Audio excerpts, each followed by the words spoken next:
Making Comics 101, issue 15, inking. Greetings, people of the internet. I'm Scott with Serkworks Art Labs. Welcome, mad creators, to the underground laboratory where together we're going to create some awesome comics, because this is Making Comics 101, issue 15. Now, the past two issues that we did were hopefully informative. Hopefully you learned a lot, but we did talk about backgrounds and we talked about perspective. A couple of the things that people try to shy away from because, it's difficult. So hopefully we've got some of the hard stuff out of the way. We can get back into doing some of the fun stuff, because we went from penciling to backgrounds and perspective, and although I enjoy every aspect of creating comics, some people not so much. So I don't know how many people were clicking on that, oh, I'm going to learn perspective or I'm going to learn backgrounds, but it is important. But now we can kind of move on to something super fun, one of my favorite, if not my favorite part of making comics, and that is inking. I just love the process of inking. So let's dive into it. We're going to start with, I like to keep it alliterative, so we're going to start each subcategory. We're going to start each one off with the T. So the first thing we're going to talk about, starting with the T, is tools. So earlier on in this series, I did kind of touch on some tools, but now I want to talk specifically about some of the tools I use for inking. So I'm going to show you some of my favorite tools, but please keep in mind that you can use whatever tools you want. Of course, I'm going to be showing you some traditional tools. I also do digital inking. For that, I use my favorite program is Clip Studio Paint. I know some people love to use Procreate. Some people use Photoshop, whatever the case is. Again, that's up to you. I'm going to show you some of my traditional tools. Now, I tend to prefer using a brush. It's a sable brush. You can use really any brush. I usually go with, I think this is a number 1 or a number 2. I usually stick around there. Sometimes if I'm doing super detailed stuff, I'll go with an aught, which is like a 0, and then you can go down from there to like a triple aught, super fine hair. Now, sometimes these sable brushes, the Winsor Newtons, can be a little pricey. I find them cheaper online. You can pay quite a bit for one of these, but if you want to go with a brush that is a little more economical, but still really good, I would suggest the Cotman watercolor brushes. I use those quite a bit as well. The quill. So the quill is, a lot of inkers swear by the quill. I never really mastered it myself. I think I'm going to have to do a demo, because I want to show you how each of these tools use in the bonus episode. So I'm going to have to do a little more practice myself as far as the quill. A lot of people do love the quill, and you can get super, super fine lines with it. Or broad lines. I mean, it's pretty versatile. One of the tools that I use more recently, although I do like that traditional brush and like to dip in ink, and I'll show you some of the inks that I use. Usually if I'm working on a big comic book project, I still like to use the brush and dip it and everything, but especially for sketches or if I'm doing just kind of a quick comic, I will go with a brush pen. There are all kinds of brush pens out there. This one, I'll leave links to all my different tools so you can check it out. This one is a Fude brush pen. It's in Japanese, so I don't really know exactly what this says, but it's a great pen. I get tons of these, and I go through them like crazy. They are great, especially because they're portable. You can take them anywhere. You don't have to worry about knocking your ink over if you're doing commission sketches or whatever the case is. So brush pens are great. There's also Pentel pocket brush is good. There's tons of them on the market. This one, I'm not sure which one this is. This is like a zebra brush pen, I think. But there's tons of them, and just try them out. See what works best for you. Something that a lot of illustrators use for inking are micron pens. They come in all different sizes. They are usually, they're pretty much one line weight. We'll talk about different line weights and things like that and different techniques that you can do. But out the box, microns are great for drawing buildings and things like that require more of a straight line without much line variation. Although, and I will probably talk about this in a quick tip, there is a way to kind of trick these things out so you can get sort of more of a varied line, and I will show you that in a quick tip. Now let's say you want to add some detail into your blacks, or maybe you're doing stars or something, and you would want to go with some white pens. So the two that I use are the Jelly Roll white pen and a Sino white pen with white ink. These work pretty good. I haven't found anything that's like blows me away as far as the coverage it gets. As far as the pens that I've tried, I think these work the best. Now you can even go with, we'll get into some inks and things like that. For your standard black ink, I usually prefer Deleter number, I used to use number 5, which has it's a little glossier. Number 4 is flat, so now I've kind of switched over to the number 4. I like that flat look a little better. But For whatever reason, the Japanese inks, they're my favorite. They seem to go on a lot smoother, so they're a little harder to come by. Sometimes you have to wait to get them. They don't always stock them in the US, but when you can find them, I would suggest getting some of these. They work great. Again, links to all this stuff will be in the description. Another ink that I've used that has really good coverage is actually, well, it does say India ink, waterproof India ink. The one thing you want to make sure is that whatever ink you use for your comics is that it is waterproof. So this is Dr. P.H. Martin's, it's Black Star. This is like an acrylic ink. It's got really good coverage, and I like this. It does have a little bit of a glossiness to it, but this would be maybe my second choice. And you know, in a pinch, there's always Black Magic, or there's some other inks like this. This used to be my favorite, and through time, the formula has kind of changed, so it's not that great, but it is readily available. And to be honest, anything that you can use to get ink onto a page is gonna work. I mean, you may have to go over it a couple times if it's not super intense black ink, but the goal is just to get ink on the page, so whatever you use, you can make it work for you. Now, there is something that I would suggest that you stay away from, and that is Sharpies. The problem with Sharpies is that they are not light fast, meaning that they will fade over time. Now, if your goal is just to get your artwork on a page and then print it and then be done with it, you could use Sharpies then. But if you want to keep your artwork, if you want it to be archival, if you want it to last and not discolor, I would suggest not using Sharpies. In lieu of that, you know, you want something that's going to be quick, something that you can lay some blacks down on, spot blacks and everything. So for that, I would suggest the Pitt pens, is it Faber-Castell? I never know how to pronounce that. I think it's Faber-Castell. But anyway, the Pitt pens, it's got this one's got a pretty thick nib on it, about what you get with a Sharpie, but this has got India ink in it, so it will not fade over time. Maybe hundreds of years it might, I don't know, but for the most part it is archival. So I would stick with something like this over a Sharpie. For your white inks, again, I kind of revert to the deleter inks. There is a deleter 1 and a 2. I'm not exactly sure the difference. I go with the number 2. I did some research and I forgot the reason why I decided to settle on the 2. Maybe it's thicker, I'm not sure. Deleter white number 2 is great. Also, P.H. Martin's also makes this proof white. It works pretty good. Or, you know, if you have to, you can go with whiteout. I've seen those whiteout pens. I have not tried them out yet, but I'm gonna have to get one and practice with it, because I see some other artists, like I've seen Jim Lee use it quite a bit. So that's something that I haven't used myself, but I'm wanting to try it out. And that's kind of the key to all these tools, is experimentation.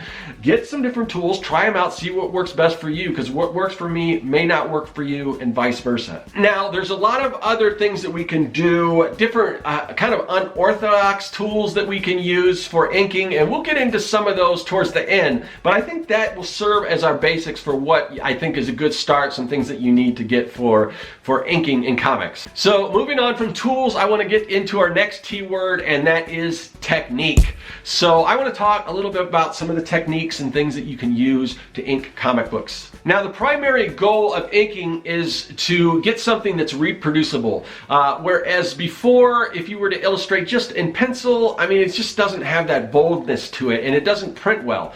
At least it didn't. Nowadays, our printing processes can do a lot of things. I've seen people that just use pencils and they'll do washes from there, or they'll do grayscales, all shading and stuff. You can do comics that way.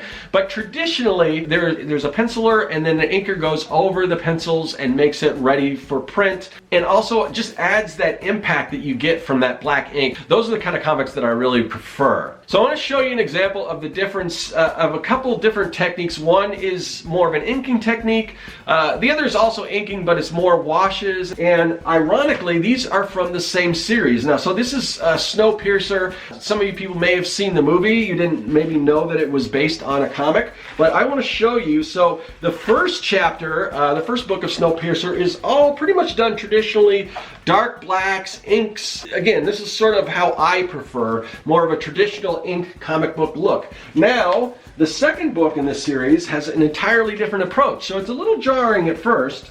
But you can see this is more done with washes. There aren't a lot of stark, dark ink lines. I mean, again, this is probably all done in ink, but you could also get a similar look just by using shading and pencils. So we can do this with, I don't want to say modern printing, but really I've seen comics like this even in the past where they were able to get sort of this look. That should give you a basic idea of a couple of different techniques. I'm going to focus more on the standard, traditional inking techniques of creating comics, and some of the tools that you would use, or some of the techniques that you would use rather, to achieve some of those looks of shading when in actuality you're just using solid black ink. So the first technique I want to talk about is feathering. So here we can see some examples of feathering. Now, as you can see, these are all solid lines, but they kind of trail away, and it gives the illusion of sort of softening your edges.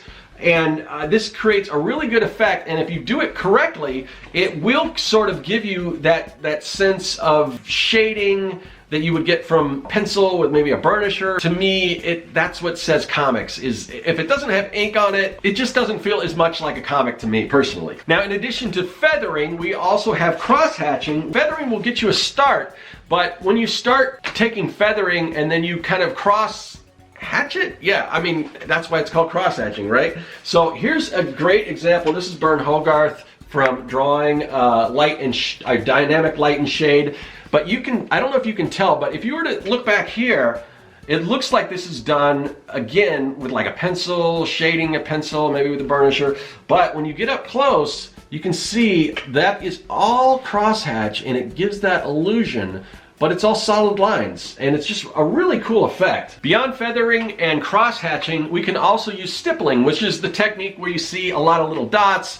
I mean, you can concentrate them all in one area to get more black, or you can kind of fade things out to soften your edges and just use less dots. You've probably seen techniques like that. Probably not as prevalent in comics, but you do see it from time to time in comics, but it is a pretty cool effect, and you can achieve that same sort of look. Something we want to be understanding of when we are inking a page is that different objects have different textures to them. You know, if you've got like a hard sort of coarse surface versus something that's smooth, that's going to require you rendering it in ink quite differently. So I'm going to show you this example. This is Art Adams. This is an Art Adams Frankenstein here. But if you can look at a lot of the different techniques, now we don't see anything super shiny in this, but for instance, even things that are similar, rocks, which are kind of coarse, he's got a different technique than he does, say, in here with this kind of furry coat that he's got. Grass is a little different. All these different sort of materials, you're going to want to render them a little differently. Again, with the trees and things in the background. So even when you're dealing with more of a rough or coarse shape as opposed to something smooth, there's still a lot of variety in there, and understanding what techniques to use for certain things. There's some cross-hatching in here. There is also some feathering, and some of it you can almost say is similar to stippling, but with, instead of dots, with lines. And it's just a matter of experimentation. You can see the result. This is a really cool example of just how different techniques can come together and really pull off an incredible page.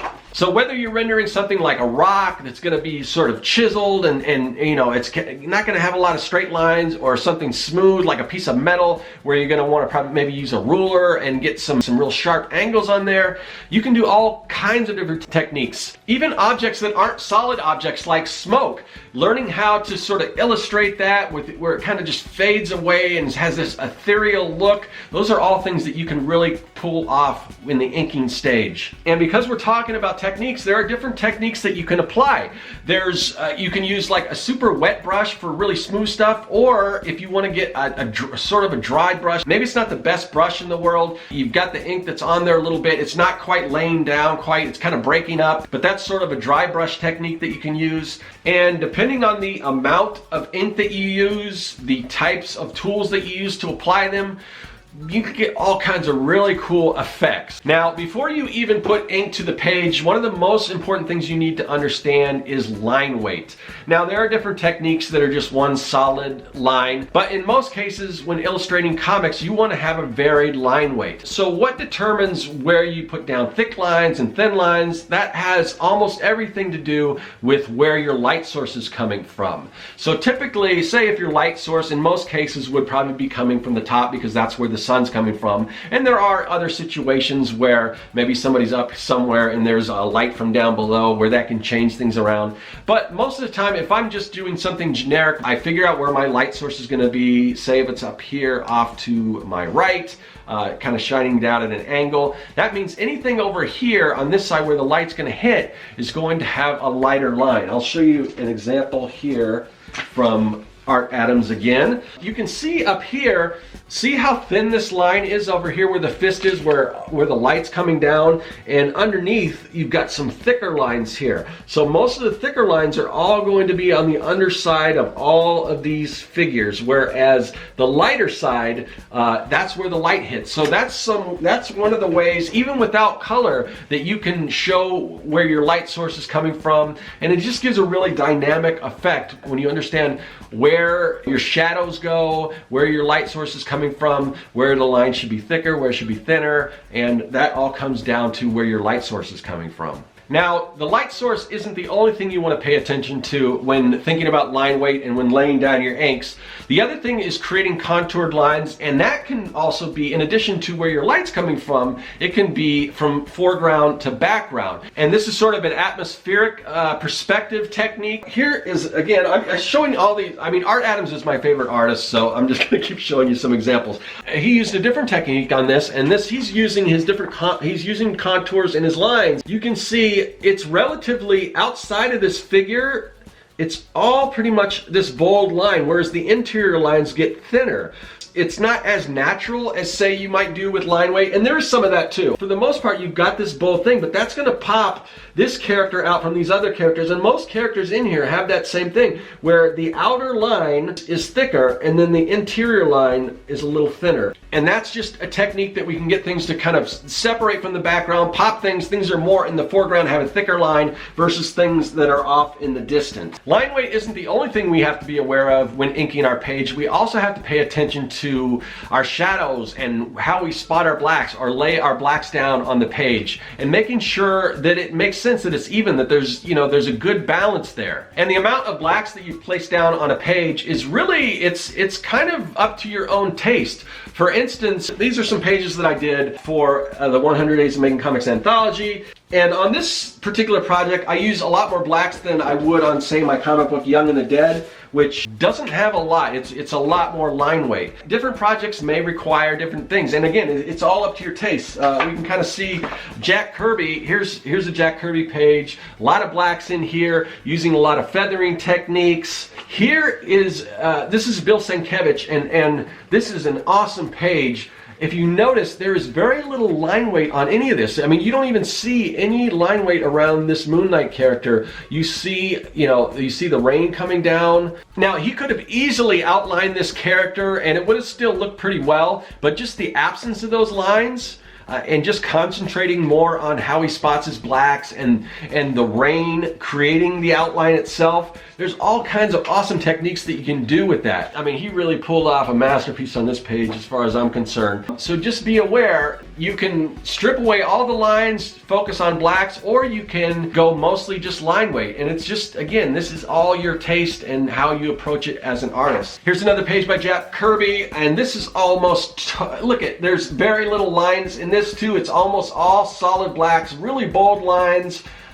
Maybe, and I'm a fan of Jack Kirby, but this one might be a little too black for my taste. But, who knows? Once you add the color and everything, yeah, this could create a really, really powerful page just because of the amount of blacks on it. It would be hard for me to explain exactly where you place your blacks, and that's why when you hear the term spotting blacks, it's difficult to say what works best. It's something that you get a lot from practice, but you can see here are some different panels. This is from How to Draw Comics the Marvel Way, but here you see with the line weight, but when you strip away those lines, you can see where the blacks are and the composition, and again, you see that over here, but you can kind of see when you start separating these elements what it really means to how to lay your blacks down and how much it adds to your panels. Here is a really good example from somebody who kind of falls on the side of mostly line weight, not a lot of blacks. This is Sean Galloway.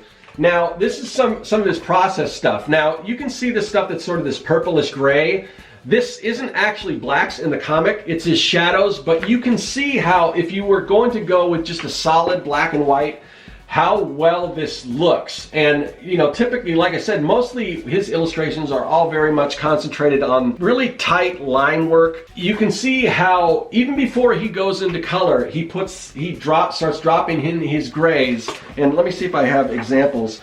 You can see right here, there's not a lot of solid blacks, but he uses basically where you could be putting down solid blacks, he used that as a shade. I'm not showing the same exact page, but I think you get the gist. But also in this example, we can see how shadows cast. You can see where the light source is coming from over here and how the shadows cast over here. You see it underneath and how it's kind of going off here in the distance. And also, if you understand the texture of things, you'll also understand how shadows lay down. For instance, if you are on sort of a flat surface like a concrete, your shadow is going to kind of go off and trail depending on where the sun is. In contrast, if you are standing on like a slick tiled surface, usually your shadow is going to kind of go straight down as a reflection almost. Look at the way different shadows are cast on different materials or at different times of day. Depending on the type of day, a shadow is going to have a longer trail. Sometimes it's just going to be sort of a little spot under you. Sometimes it's going to trail further off. So be conscious of that when you're starting to lay down your shadows. There are all kinds of really cool techniques that you can accomplish through the inking stages. For instance, for action, create speed lines. You see a lot of this in manga. Here's an example. I showed this before. This is Sean Tiffany's oil can drive, but I want to show you some, he uses a number of techniques on just even this one page. Whereas here you've got the speed lines. Look, here we've got sort of a splatter effect that you can get maybe from like a toothbrush that I will show you how to do. Here we've got some zipatone, but he's just again, zipatone over here. There's so many different approaches that you can use to pull off these different techniques. We've got some, looks like some white spatter, zipatone, speed lines. It's just, and again, splatter, everything right here in one page. So don't be afraid. Don't just stick to just one technique. Switch them up. Use all kinds of techniques and you get some just awesome effects. I mean, that's what's so great about inking is it's all about experimentation, trying different things out, see what works. Having said that, let's talk about some tricks that you can use in your comic book inking. So I talked about a splatter effect, and you can accomplish that with like a toothbrush where you will put the ink on your brush and just kind of flick it and you'll get a little bit of that. You can also use white ink and get some stars. Really great for creating stars, and maybe you can also then go back in to create more defined stars with your jelly pen. Try different things out. You can use Q-tips to create a Kirby crackle effect. Just dip a Q-tip in, and depending on the amount of pressure you apply, you can get that really quick Kirby crackle look to your comics. Obviously, Kirby crackle popularized by Jack Kirby. You can use sponges. I find it works better with like a thicker ink, like an acrylic, and just kind of do that. You can get like some rough edges for rocks and things like that. But when you are doing some of these more messy techniques, one of the things you might want to do is you want to mask off your page. You can either cut out of paper, make a mask, or you can get like a liquid mask like this.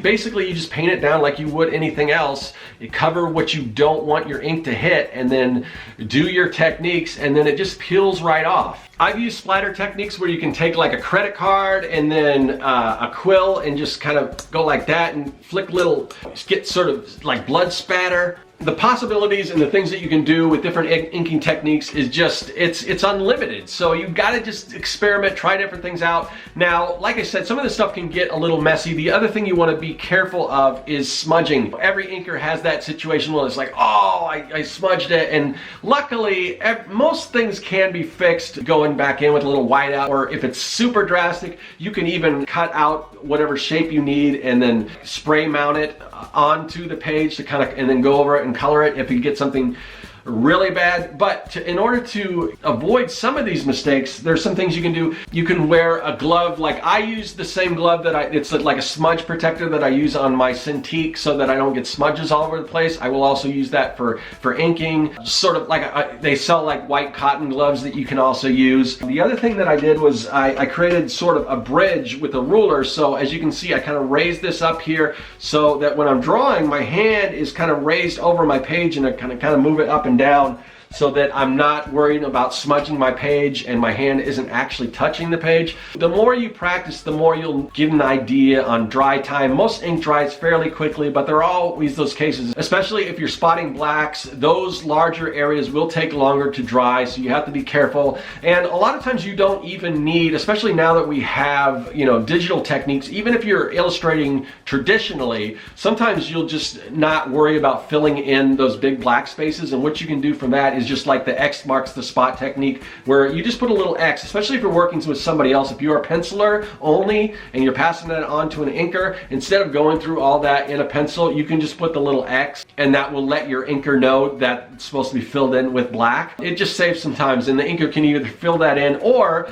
in the digital stage. And you know, you might want to fill that all in black, because that's going to make your finished page, if you are selling them, look a little better if it's complete. But sometimes people like those little things. They like to see those X's, or they like to see the white out on the page. They want to see all that, because that's what shows the stuff that you can't see when you're looking at a printed piece of black and white art or even color art. But when you see those actual pages and you see what makes those pages, you can see all these techniques in play, and you can see, oh man, I wonder if you use this technique or that technique. Yeah, there's just tons of stuff you can do. But what I was getting to is that you could not fill in any of those blacks. Even if you're working traditional, you could bring it into the computer and just drop, you know, take that paint bucket tool and drop that in and fill that in as well. And of course, if you're working full digitally, it's so easy to spot those blacks and you don't have to worry about all this mess. But sometimes that playing around in those, that's what makes it so fun to traditionally ink. It's so tactile, and I really do enjoy that. And even though now that I'm doing more digital inking,